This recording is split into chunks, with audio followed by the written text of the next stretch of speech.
Okay, तो आज हम लोग पढ़ने जा रहे हैं अध्याय 3 चैप्टर 3, जिसमें चैप्टर का जो टाइटल है वो है अपने कंप्यूटर को जानें। चलो अपन अपने कंप्यूटर को जान लेते हैं। तो इस अध्याय के अंदर जो आपको दे रखा है वो ये है कि ऑपरेटिंग सिस्टम क्या होता है। ऑपरेटिंग सिस्टम क्या होता है, ठीक है। ऑपरेटिंग सिस्टम क्या होता है।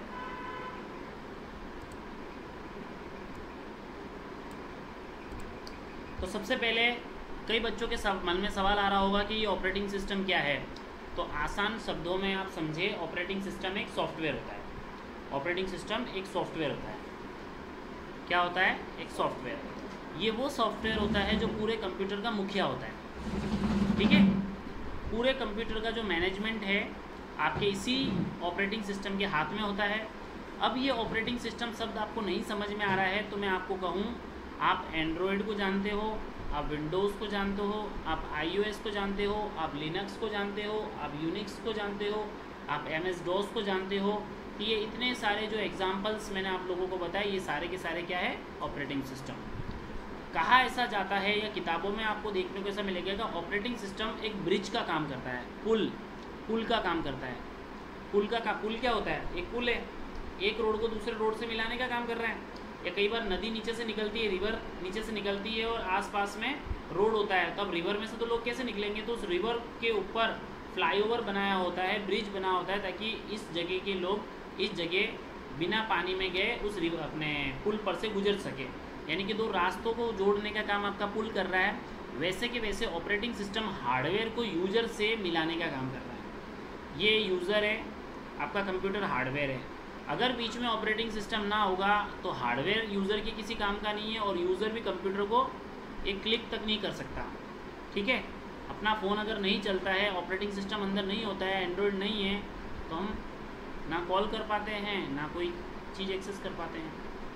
आप कंप्यूटर की अगर बात करें तो कंप्यूटर में भी कई बार ब्लैक स्क्रीन रहती है, स्क्रीन नहीं आती है। मोबाइल में स्क्रीन नहीं आती। स्क्रीन नहीं आने का मतलब ऑपरेटिंग सिस्टम नहीं दिख रहा है आपको। जब आपको दिख ही नहीं रहा है तो आप काम कैसे करोगे? तो ये आपका ऑपरेटिंग सिस्टम है। तो इसके क्वेश्चन आएंगे तो आपको ध्यान देना है कि ये एक मुखिया होता है, मेन कंपोनेंट होता है। हार्डवेयर को तभी एक्टिव करता है जब ऑपरेटिंग सिस्टम होता है। हार्डवेयर के ऑपरेटिंग सिस्टम के कुछ फंक्शन होते हैं कि यही हार्डवेयर को चलाता है, यही फाइलों को मैनेज करता है, यही कंट्रोल करता है सारा। ये आपका ऑपरेटिंग सिस्टम है, ठीक है। ये एक डायग्राम है, कई बार एग्जाम में ये डायग्राम बना हुआ आता है और एक आधा जो 4 ऑप्शन है उसमें से एक आधा ब्लैंक आता है, तो इसको अच्छे से दिमाग में फिट कर लो। यूज़र से कनेक्टेड एप्लीकेशन है, एप्लीकेशन से ऑपरेटिंग सिस्टम और हार्डवेयर। यूज़र हम लोग है, इंसान। एप्लीकेशन आपके एप्लीकेशन सॉफ्टवेयर है, जैसे Word, Excel, PowerPoint. Operating system आपका वही, जैसे मैं विंडो की बात कर रहा हूँ, एंड्रॉयड की बात कर रहा हूँ। कोई आपसे कहेगा कि आप कौन सा ऑपरेटिंग सिस्टम यूज़ करते हो, तो मोबाइल के अंदर हमें एंड्रॉयड बोलना है और iOS बोलना है। कंप्यूटर के अंदर हमें विंडोज़ बोलना है, ठीक है। यहाँ पर कंप्यूटर सिस्टम की संरचना में 3 लेयर होती है। एक हार्डवेयर होती है, एक सिस्टम सॉफ्टवेयर होता है, एक एप्लीकेशन सॉफ्टवेयर होता है। चलो, मैंने कहा था कि आपको सॉफ्टवेयर को डिटेल में समझाऊंगा, अभी मैं समझा रहा हूँ। आपके सॉफ्टवेयर 2 प्रकार के होते हैं। पहला सॉफ्टवेयर सिस्टम सॉफ्टवेयर, दूसरा software application software. System software वही ऑपरेटिंग सिस्टम है जिसमें विंडो, लिनक्स, एंड्रॉयड, iOS आ रहा है। और एप्लीकेशन सॉफ्टवेयर के अंदर Word, Excel, PowerPoint, WhatsApp, Google Pay, PhonePe, Google Chrome, ये सारे के सारे एप्लीकेशन है। जितनी सारी एप्लीकेशन है उन सबको एप्लीकेशन सॉफ्टवेयर बोलना है, ठीक है। और आपका जो सिस्टम सॉफ्टवेयर है वो लिमिटेड है। जितने भी आपके ऑपरेटिंग सिस्टम है वो आपके सारे सिस्टम सॉफ्टवेयर है। डिवाइस ड्राइवर आते हैं, ये भी आपके ऑपरेटिंग सिस्टम सॉफ्टवेयर होते हैं। तो ये 2 टाइप है सॉफ्टवेयर के। उसके जस्ट आगे दे रखा है रिसोर्स मैनेजमेंट। उसके आगे क्या दे रखा है? Resource management.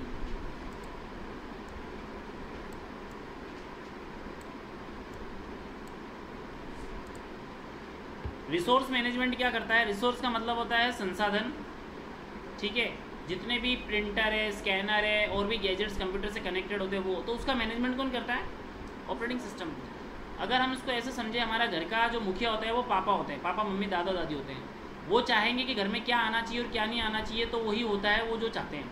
ऐसे कैसे कंप्यूटर के अंदर भी ऑपरेटिंग सिस्टम चाहेगा तो ही कोई फाइल ओपन होगी, क्लोज होगी, डाउनलोड होगा और अपलोड होगा, ठीक। ये ऑपरेटिंग सिस्टम पूरा करता धरता है। एप्लीकेशन और यूज़र के बीच इंटरफेस का मतलब इंटरेक्शन। मैं बोल रहा हूँ, तुम सुन रहे हो, तुम बोल रहे हो, मैं सुन रहा हूँ, ये इंटरफेस वाला काम है। प्रोग्राम क्रियान्वयन, प्रोग्राम क्रियान्वयन का मतलब होता है प्रोग्राम एग्जीक्यूशन। जैसे मैंने डबल क्लिक करा तो फाइल खुलेगी, किसी सॉफ्टवेयर पे क्लिक करा तो ऑपरेटिंग सिस्टम चाहता है तो ही खुलता है, ठीक है। तो ये आपके ऑपरेटिंग सिस्टम के कुछ बारे में था, आपको इतना ध्यान देना है, इस पर बेस सवाल आया तो आपको करना है। नेक्स्ट आपका दे रखा है ऑपरेटिंग सिस्टम एनवायरनमेंट के तौर पे दो टाइप के होते हैं, एक होता है GUI, एक होता है CUI। GUI की फुल फॉर्म होती है graphical user interface. Full form याद कर ले, दिमाग में ले ले, ग्राफिकल यूज़र इंटरफेस, यहाँ पे लिखा हुआ है, ठीक है। और एक होता है आपका CUI, कमांड यूज़र इंटरफेस। तो सबसे पहले हम GUI को समझते हैं। GUI को समझने के लिए मैं आपको सीधा सिंपल से एग्जांपल्स दूं। आज जो जितने भी मोबाइल फ़ोन और कंप्यूटर आ रहे हैं वो सारे के सारे ग्राफिकल बेस्ड होते हैं। ग्राफिकल बेस्ड का मतलब है मेन्यूज़ दिखते हैं, फ़ोटोज़ दिखते हैं, आइकन्स दिखते हैं, पिक्चर दिखती है, ये ग्राफिक्स है। जो आपको दिखता है वो ग्राफिकल होता है, ग्राफिक्स होता है, कलर वगैरह ये सब ना। तो उसके कुछ बातें हैं, जैसे यहाँ पे एक बार इसकी ये है ना, इसकी फुल फॉर्म एग्जाम में आती है। What you see is what you get, WYSIWYG, ये शॉर्ट फॉर्म है, इसका फुल फॉर्म है what you see is what you get. इसका मतलब वो होता है क्या आपको दिख रहा है और क्या आपको मिलेगा, क्या आपको दिख रहा है और क्या आपको मिलेगा, है ना। जैसे कि हम लोग पेपर पर प्रिंट करवाते हैं ना, तो उससे पहले प्रीव्यू दिखता है, तो शॉप वाला आपको बोलता है कि भैया आपको इस टाइप का प्रिंट आउट मिलने वाला है, देख लो। तो प्रिंट होने से पहले जो अवस्था होती है पेपर की या उस डॉक्यूमेंट की, तो वो आपका what you see is what you get है, या प्रिंट प्रीव्यू कहें हम। तो ये ग्राफिकल है, आपको दिख रहा है और वही आपको मिलने वाला है। इमेज स्कैनिंग का मतलब होता है हम इमेज को स्कैनिंग करते हैं, ग्राफिकल से बेस्ड होता है। प्रोसेबल ग्राफिक्स से, प्रोसेबल ग्राफिक्स का मतलब है कोई कोरल ड्रॉ, फोटोशॉप वगैरह सॉफ्टवेयर आते हैं, ये क्या करते हैं, इमेज गोरा करना है, बैकग्राउंड रिमूव करना है, ठीक है। तो ये वाला सब प्रोसेबल ग्राफिक्स भी आपके इस GUI में ही सपोर्ट करते हैं। एनिमेशन और मल्टीमीडिया सपोर्ट, आज जितनी भी एनिमेशन मूवीज़ बनती है सब ग्राफिकल बेस्ड होती है। दिव्यांग लोगों के लिए, जो डिसेबल लोग होते हैं, हैंडीकेप लोग जो होते हैं, उनके लिए भी ग्राफिकल उपयोगी होता है। उन लोगों को क्या होता है कि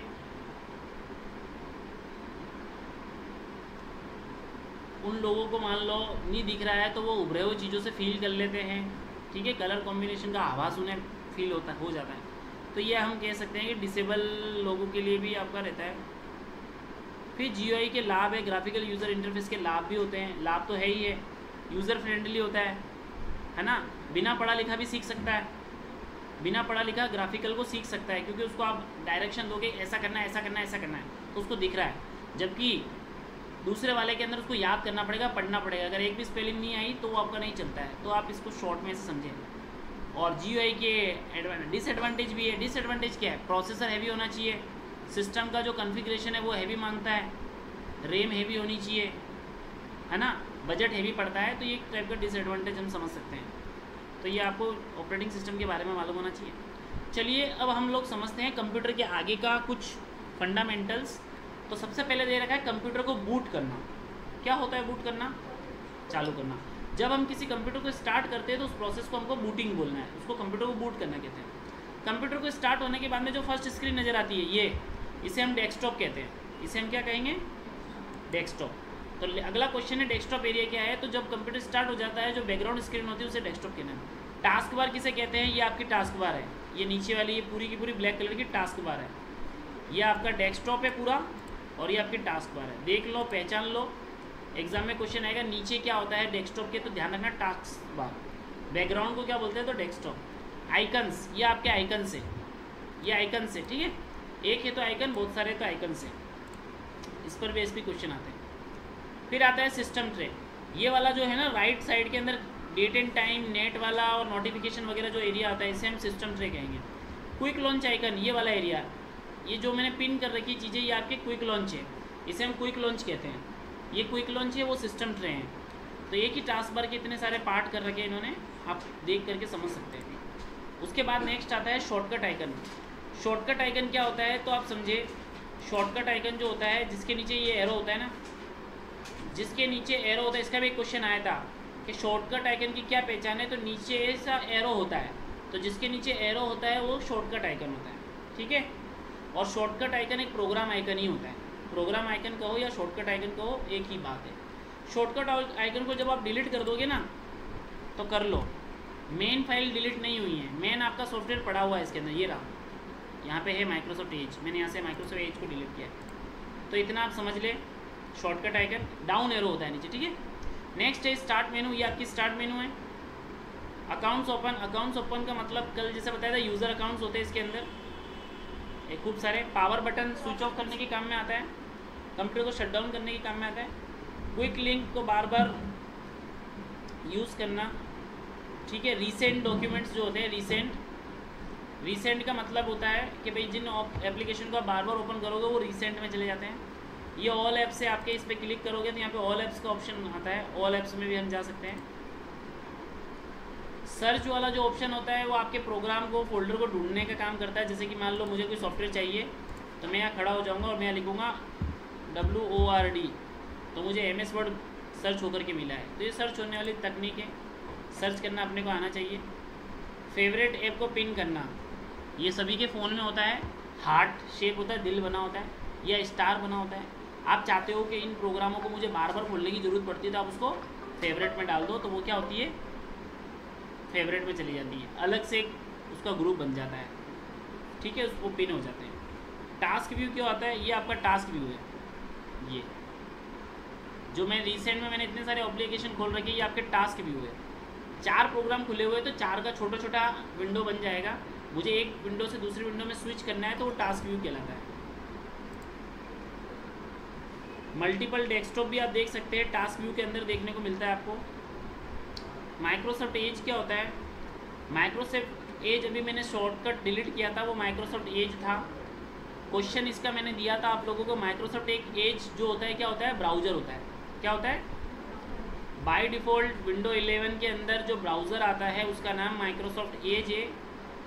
जो हम गूगल क्रोम के साथ करते हैं, जो हम मोजिला फायरफॉक्स के साथ करते हैं, वही काम विंडो 11 में माइक्रोसॉफ्ट एज करता है। ये आपका एक ब्राउज़र है, नेट चलाने के काम में आता है। इससे पहले इंटरनेट एक्सप्लोरर आया करता था, जो 2020 के बाद में विंडो ने हटा दिया है। 2020 सन 2020 के बाद में जितने भी ब्राउज़र आपके कंप्यूटर के अंदर आ रहे हैं उसका नाम माइक्रोसॉफ्ट एज है।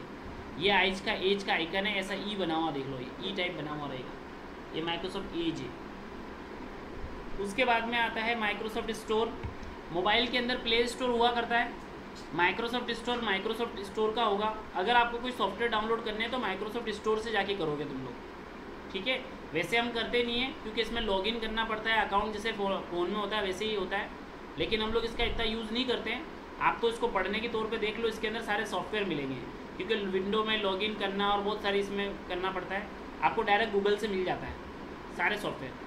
ये वाला क्वेश्चन मैंने दिया था कोर्टाना, देखो कोर्टाना लिखा है, कोर्टाना को समझे आप, ये एक वॉइस असिस्टेंट है, वॉइस असिस्टेंट। एलेक्सा, सिरी और गूगल असिस्टेंट की तरह अलग अलग कंपनियों के अलग अलग वॉइस असिस्टेंट हैं।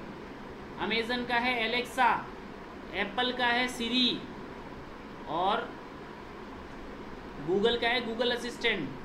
वैसे ही कोर्टाना माइक्रोसॉफ्ट कंपनी का है। ये क्या करता है, हम जो बोलेंगे हमारी बातें सुन करके सर्च करके ला के देगा, जो गूगल असिस्टेंट और सिरी करती हैं। तो ये ध्यान देना, इसका क्वेश्चन आता है। कोर्टाना क्या है, ये आपका वॉइस असिस्टेंट है, अपनी आवाज़ सुन के काम करेगा। असिस्टेंट है, आवाज़ सुन के काम करने वाला। चलिए, विंडो 11 के कुछ बेसिक यूटिलिटीज सॉफ्टवेयर जो कि इनबिल्ट होते हैं हमारे कंप्यूटर के अंदर, वो मैं तुम्हें बता रहा हूँ। सबसे पहला है कैलकुलेटर। आप विंडो द बटन दबाएं और CAL टाइप करें, आपको कैलकुलेटर मिलेगा। कैलकुलेटर का जो रोल होता है वो होता है कि हमारे को कोई भी चीज़ का प्लस माइनस करना हो, जैसे मुझे प्लस माइनस करना है तो मैं इसे प्लस माइनस कर सकता हूँ। ये कैलकुलेटर आपके कंप्यूटर के अंदर ही मिलता है। इसका क्वेश्चन आता है, इसको कैलसी बोलते हैं शॉर्ट में, कैलसी। ध्यान रखना, ये विंडो ऐसे सीरीज़ के अंदर अवेलेबल है, इनबिल्ट होता है। ये कैलकुलेटर है, हमको अगर कभी हिसाब किताब करना है तो हम इसका इस्तेमाल कर सकते हैं। उसके बाद में दे रखा math input panel. Math input panel भी आप सर्च में जा करके लिख दे में मैथ इनपुट पैनल, ये रहा। ये भी एक आपका जैसे क्या था वो आया था ना, ये मैंने अभी खोला था ना कैलकुलेटर, उसी की तरह मैथ इनपुट पैनल है।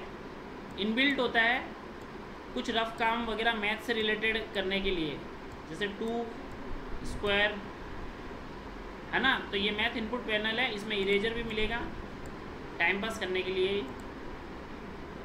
स्नीपिंग टूल, स्क्रीनशॉट लेना है आपको, कंप्यूटर के अंदर बच्चों को ज़रूरत होती है स्नीपिंग टूल लेने की, तो आप स्नीपिंग टूल की स्पेलिंग लिखें SNIPPINGA।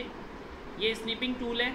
इस स्नीपिंग टूल के अंदर 3 से 4 मोड होते हैं, जैसे कि रेक्टेंगल में ले करके मैं स्क्रीनशॉट ले सकता हूँ, ये स्क्रीनशॉट हो गया। तो इसमें आप खोलें प्रैक्टिकल करने के दौरान, ठीक है, और इन सब के अलग अलग यूजेस हैं वो आप देख सकते हैं। जैसे कि रेक्टेंगल में आप रेक्टेंगल मोड में स्क्रीनशॉट लेंगे, फ्री फॉर्म में आप इस टाइप से स्क्रीनशॉट लेंगे, फ्री फॉर्म के अंदर ये गोलाई में ये स्क्रीनशॉट आ गया, और फुल स्क्रीन और विंडो स्नीप में आ ही जाएगा। तो ये चारों है, free form, rectangular, window Snape और फुल स्क्रीन। तो ये भी काम का टूल है स्क्रीनशॉट लेने के लिए। हम पूरा लेकर के क्रॉप करते हैं, इसमें आपको जितना चाहिए उतना ही स्क्रीनशॉट होगा। उसके बाद में आता है यहाँ पर विंडो मोबिलिटी सेंटर, इसका भी क्वेश्चन दिया था आपको। विंडो मोबिलिटी सेंटर का मतलब होता है जो सिस्टम ट्रे की अपन ने बात की थी, ये उस जगह पर आइकन होते हैं जो कंप्यूटर की या लैपटॉप की ब्राइटनेस कम ज़्यादा करना, वॉल्यूम कम ज़्यादा करना, स्पीकर या हेडफोन लगा रखा है उसके सेटिंग्स करना, ठीक है, वो सारे ऑप्शन आपको इस विंडो मोबिलिटी सेंटर के अंदर मिल जाते हैं, जिसका भी अपने हिसाब से यूज होता है। नेक्स्ट हमारे पास में ये मोबिलिटी के अंदर देखो ब्राइटनेस मिल जाता है, हमारे को कंप्यूटर की ब्राइटनेस कम ज़्यादा करनी हो, मोबाइल की ब्राइटनेस जैसे करते हैं, वॉल्यूम इंक्रीज़ करना है, बैटरी स्टेटस चेक करना हो, ये देखो ये विंडो मोबिलिटी सेंटर के टूल से। वायरलेस नेटवर्क, वाईफाई वगैरह जो शो होता है वो भी हमें यहाँ मिल जाता है। स्क्रीन का रोटेशन कर सकते हैं, हम स्क्रीन को टेढ़ा मेढ़ा करना है तो हम कर सकते हैं। ये देखो ये स्क्रीन को मैंने टेढ़ा करा था अभी। तो ये है एक्सटर्नल डिस्प्ले। एक्सटर्नल डिस्प्ले भी आप एक के साथ दूसरा मॉनिटर भी चला सकते हैं, जैसे कि मैं चला रहा हूँ अभी आपको, ये एक्सटर्नल है। सिंक सेंटर, इसके द्वारा इसका इतना हम यूज़ नहीं करते। पेंट, MS पेंट आता है आपका, पेंट से रिलेटेड क्वेश्चन देखो। MS पेंट को 2 तरीके से सर्च किया जाता है, या तो आप लिख देना MS PINT पेंट, तो MS पेंट खुलेगा, ये ड्राइंग करने के काम में आता है। या फिर आप लिखना P ब्रश,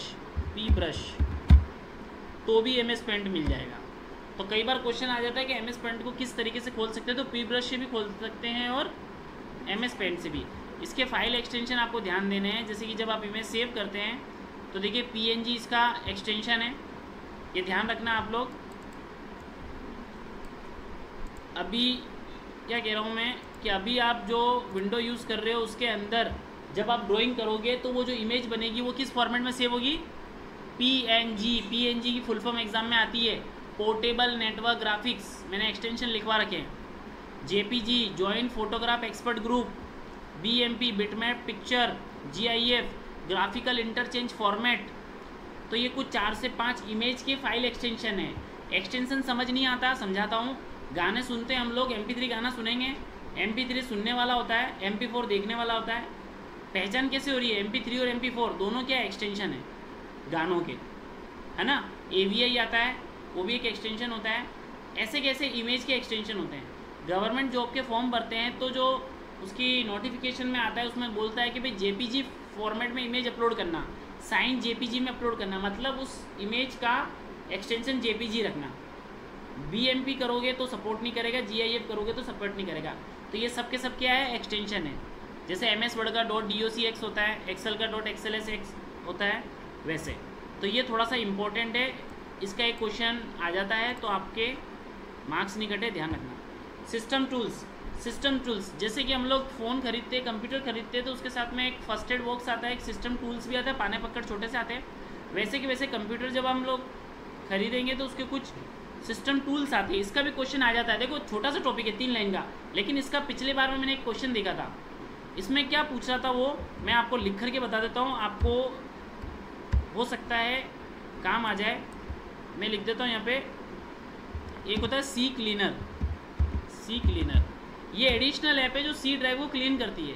मोबाइल के अंदर भी रैम क्लीनर आता है, वैसे यहाँ पे C क्लीनर है। तो ये क्या है? ये टूल है। टूल का मतलब क्या होता है? आपकी मशीन ख़राब हो गई है या मशीन में थोड़ा सा फॉल्ट है तो आप खुद पाने पकड़ से सही कर दो। तो अब ये तो कंप्यूटर है, अब इसको खोलना नहीं है अपने को। अपन मान लो ये हैंग हो रहा है या मान लो थोड़ा सा लेक मार रहा है, तो कुछ सॉफ्टवेयर मिलेंगे इसके अंदर इनबिल्ट, उससे क्या होगा, उसकी परफॉर्मेंस अच्छी हो जाएगी। एक सी क्लीनर आता है, ऐसे आता है डिस्क डीफ्रैगमेंटर, एक आता है आपका डिस्क क्लीनअप।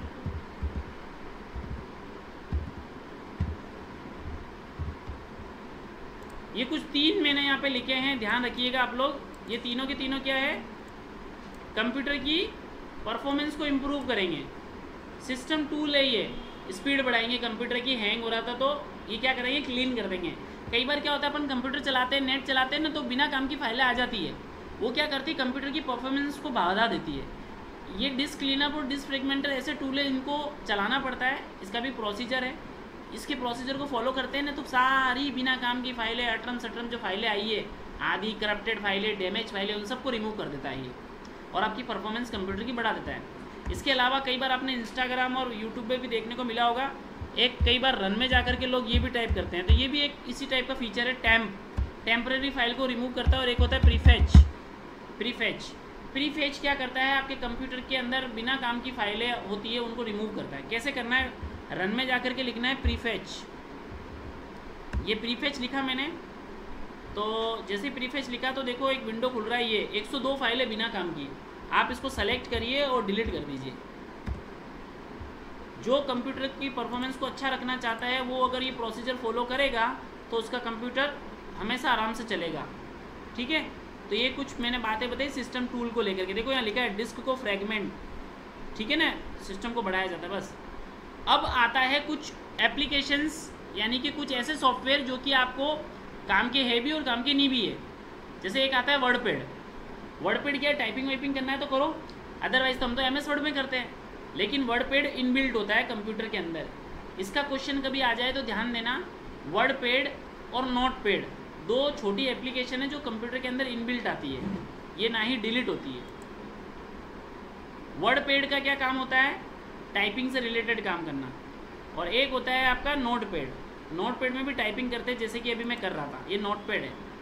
तो ये दोनों के दोनों टाइपिंग सॉफ्टवेयर है, ज़्यादा एडवांस नहीं होते हैं, नॉर्मल होते हैं। ठीक है, माइक्रोसॉफ्ट पेंट हो गया, टाइपिंग प्रैक्टिस करने के लिए टाइपिंग गेम आते हैं, वो सॉफ्टवेयर आते ही है। ये सब क्या है, छोटे छोटे सॉफ्टवेयर है जिसका हमारे को यूज़ करना आना चाहिए। गूगल पे जाकर के भी आप लिखोगे ना टाइपिंग प्रैक्टिस सॉफ्टवेयर, तो भी आपको लिंक मिलेगा, वहाँ से आप टाइपिंग कर सकते हो। अब हमारा कंप्यूटर का प्रैक्टिकल पोर्शन चालू हो रहा है। हम पहले थ्योरी पढ़ते पढ़ते आए, यहाँ पे कुछ उपयोगी सॉफ्टवेयर आ रहे हैं। इन उपयोगी सॉफ्टवेयरों को खाली आपको क्या करना है, ओपन करना है और 1-2 मिनट के लिए उसमें काम करना, ताकि तुम्हें उसका इंट्रो पता चल जाए कि यार इससे ये काम हो रहा है। सही है। नेक्स्ट आता है डायरेक्टरी स्ट्रक्चर, मैंने तुम्हें दिया था डायरेक्टरी स्ट्रक्चर। डायरेक्टरी स्ट्रक्चर का मतलब होता है, डायरेक्टरी का मतलब होता है किसी फाइल फोल्डर का रास्ता, पाथ। किसी फाइल को, फोल्डर को खोलने के लिए कौन से रास्ते से जाना है, वही उसका क्या होता है, डायरेक्टरी पाथ होता है।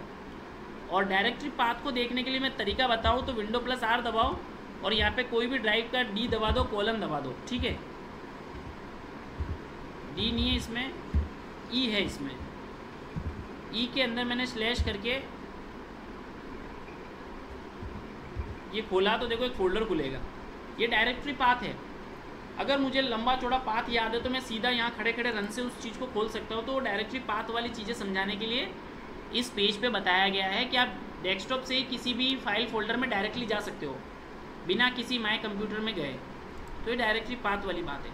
फाइल फोल्डर और शॉर्टकट के साथ काम करना, फाइल सभी को पता है, इसका भी सवाल आ जाता है। 1 नंबर 2 नंबर का एक क्वेश्चन आ जाता है। देखो आसान भाषा में समझा देता हूँ।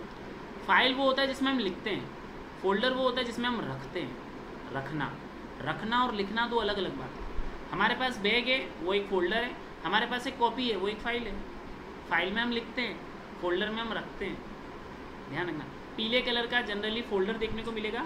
और फाइल बहुत प्रकार की होती है, वर्ड, एक्सेल, पावर पॉइंट की फाइलें हैं, इमेज की फाइलें हैं, गाने की फाइल है, ये फाइल है। ब्लूटूथ से जब अपन किसी चीज़ को शेयर करते हैं तो ऐसा आ जाता है 1 फाइल रिसीव्ड। फाइल का मतलब क्या, वो इमेज है, ऑडियो है, वीडियो, कोई फाइल। गाने की भी एक फ़ाइल हो सकती है। तो फाइल फोल्डर आपको पता होना चाहिए। शॉर्टकट के साथ काम करना बढ़िया तरीके से समझाता हूँ। देखो ये मेरा डेस्कटॉप स्क्रीन है, मेरे कंप्यूटर के अंदर एक फ़ोल्डर पड़ा है। मान लो मैं यहाँ आया, यहाँ पर एक फ़ोल्डर पड़ा है, जैसे कि नोट्स कंप्यूटर। तो मैं चाहता हूँ मुझे इसको यहाँ से नहीं खोलना है, डेस्कटॉप से खोलना है। तो मैं राइट क्लिक करूँगा और यहाँ पर आ रहा होगा क्रिएट शॉर्टकट, मैंने इसका शॉर्टकट बना लिया। इसका शॉर्टकट आएगा अभी,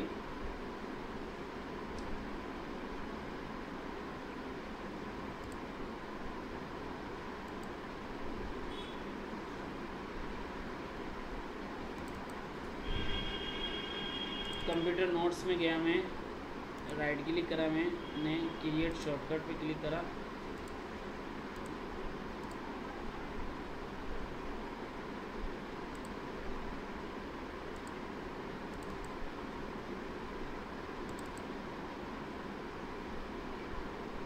ये डॉक्यूमेंट, अच्छा ये यहीं बना रहा है, ये शॉर्टकट बनाया तो इसने यहीं बनाया, लेकिन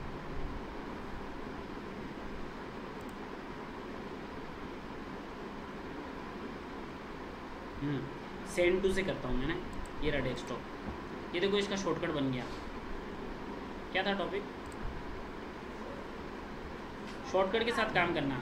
अब आपको अभी भी बताया था कि जिसके नीचे एरो है वो शॉर्टकट, अब ये शॉर्टकट है, मतलब वो नोट्स वाला फोल्डर में यहीं से खड़ा खड़ा खोल रहा हूँ, देखो सही है, मुझे अंदर नहीं जाना पड़ रहा। वहाँ पे राइट क्लिक करके सेंड टू डेस्कटॉप शॉर्टकट करा मैंने, ये देखो। इसको मैं डिलीट भी कर दूंगा ना, मेन फाइल डिलीट नहीं होगी, मेन फाइल पड़ी है, जाओ चेक करो, मेन फाइल पड़ी है, देखो ये पड़ी।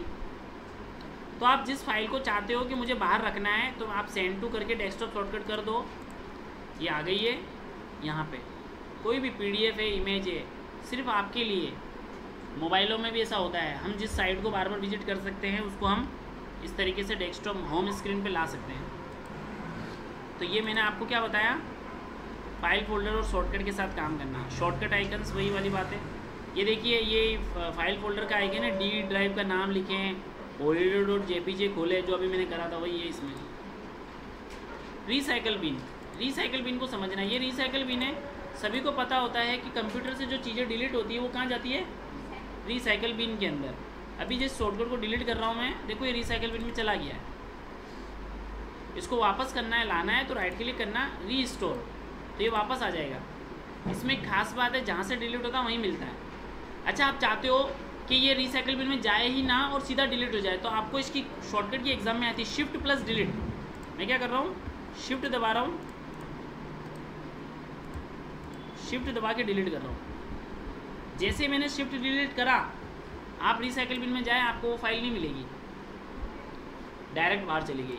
इसका क्वेश्चन आया था लास्ट टाइम कि भाई परमानेंटली डिलीट करने के लिए क्या है, तो शिफ्ट प्लस डिलीट, शिफ्ट के साथ जब हम डिलीट करेंगे तो वो डिलीट हो जाएगा। फिर बाकी आपके आता है कॉपी पेस्ट और रीनेम करना, ये भी चलो देख लेते हैं। ये एक फाइल है, इसको कॉपी कैसे करेंगे, राइट क्लिक करके कॉपी, राइट क्लिक करके पेस्ट, Ctrl+C शॉर्टकट की होती है कॉपी की, और Ctrl+V शॉर्टकट की होती है पेस्ट की। तो ये कॉपी पेस्ट है। रीनेम का मतलब है, अब ये एक नोटबुक की फाइल है और एक नोटबुक कॉपी है, इसको मैं रीनेम कर देता हूँ। राइट क्लिक करा, रीनेम में जा करके मैं इस फाइल का नाम NB कर देता हूँ, तो आप नाम बदल सकते हो। इसकी शॉर्टकट की होती है F2। आप ऐसे किसी भी फाइल को सेलेक्ट करना, कीबोर्ड से F2 दबाना, देखो रीनेम करने के लिए बोल रहा है, ठीक। तो ऐसे छोटी छोटी बारीकियाँ हैं जो कई बार क्वेश्चन बन के आपके सामने आ जाएगी। इसको आप जितना ज़्यादा प्रैक्टिस में लाओगे तो ही आप कर पाते हो, है ना। फिर फाइल फोल्डर को छुपाना, ये भी एक है टूल, बता देता हूँ कैसे छुपाते हैं। कई बार ज़रूरत पड़ती है हमको, कोई फाइल को हाइड करके रखना है, जैसे ये मेरा फोल्डर है, मैं इसको हाइड करके बताता हूँ। राइट क्लिक करा मैंने, प्रॉपर्टी में गया, यहाँ पे हिडन पे टिक लगाना है, अप्लाई करना है, ओके करना है, ओके करना है। ये थोड़ा ऐसा ब्लर टाइप दिखेगा, ठीक है, हटा, छुपाना बता रहा हूँ। दिस पीसी में जाओगे, दिस पीसी के अंदर यहाँ पे एक ऑप्शन आएगा व्यू, व्यू मेनू के अंदर ऑप्शन मिलेगा तुम्हें, ये ऑप्शन, इस ऑप्शन पे जाना है। फिर ये एक डायलॉग बॉक्स आएगा, व्यू में जाना है, यहाँ पे don't show hidden file and folder पे क्लिक करना है, अप्लाई करना है, ओके करना है। आप आके चेक करोगे तो देखो IP 2526 का जो फोल्डर था वो छुप चुका है। ऐसे आप फोल्डर को छुपा सकते हो। वापस लाना है, देखो इस जगह से छुपा था वो, यहाँ पे था ना रिसाइकल बिन के पास में। दिस पीसी में मैं फिर से गया, वापस से मुझे व्यू में जाना है, ऑप्शन में जाना है, ठीक है।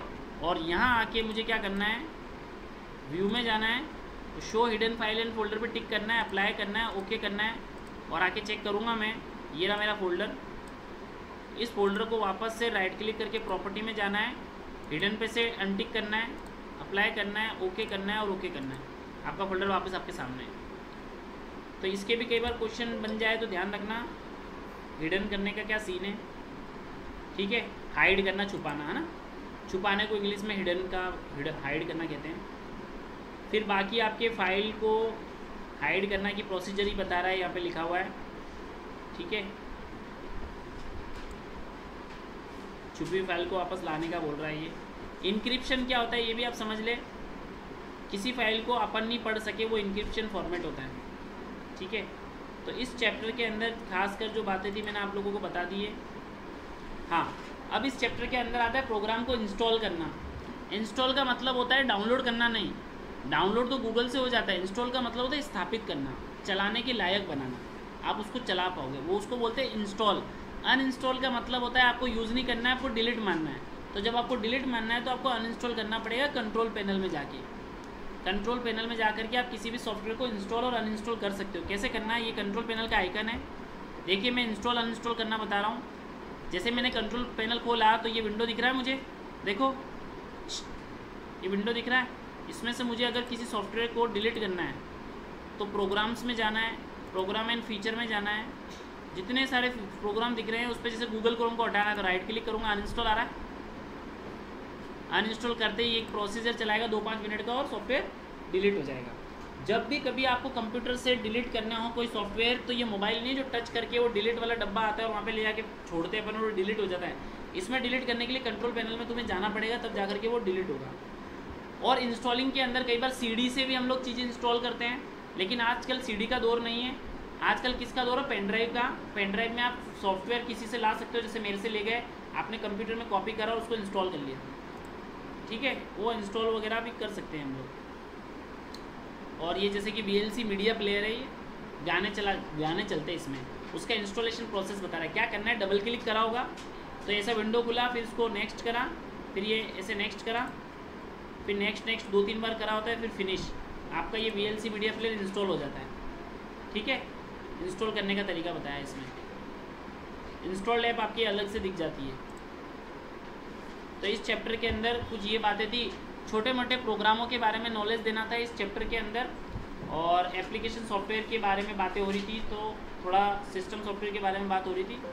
और ये आपके इसके कुछ क्वेश्चन हैं जो रिसाइकल बिन वगैरह के अपन ने देखे हैं, तो आप इसको सॉल्व कर सकते हो, आपके सामने हैं, इसके आंसर भी दे रखे हैं। यह आपका चैप्टर 3 ख़त्म होता है। कल मिलेंगे हम लोग चैप्टर 4 के साथ में, इससे रिलेटेड कुछ डाउट है तो वो भी हम डिस्कस कर लेंगे, ठीक है। आज के लिए इतना काफ़ी है।